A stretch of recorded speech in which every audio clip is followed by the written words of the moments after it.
बऱ्याच वर्षापूर्वीची गोष्ट आहे. एका जंगलात आंब्याचं खूप मोठं झाड होतं. झाडाच्या सर्वात उंच फांदीवर एक पिकलेला आंबा होता. तो काही साधासुद्धा आंबा नव्हता. तो होता एक जादूचा आंबा.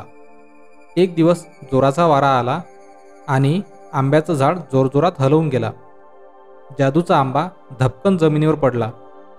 नशिबानं त्याला काहीच लागलं नाही. जादूचा आंबा फारच खुश झाला होता.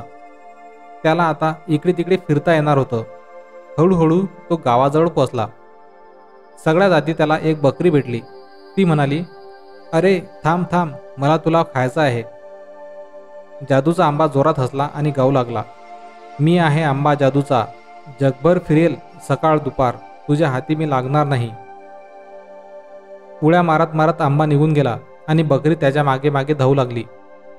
रस्त्यात एक मुलगा पतंग उडवत होता.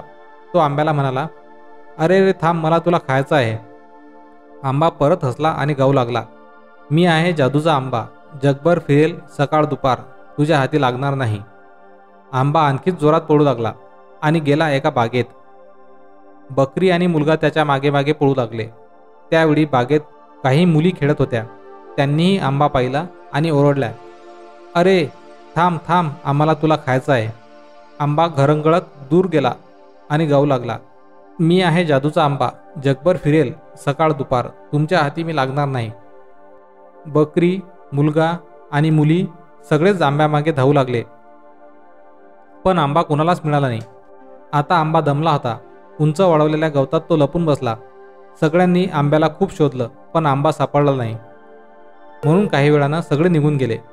आंबा दमला होता. त्याला लागली झोप. पण खूप महिने तो झोपूनच राहिला. अचानक एक दिवशी त्याला जाग आली. त्यानं पाहिलं, त्याच्यावर सोनेरी सूर्यकिरण पडले होते. तो आता बदलला होता. त्याच्यातून अंकुर आले होते. जादूच्या आंब्याचं आता झाड होऊ लागलं होतं. तर मग मित्रांनो, कशी वाटली आजची story? Moral stories in Marathi for kids पॉडकास्टला शेअर करून फॉलो करायला विसरू नका. धन्यवाद.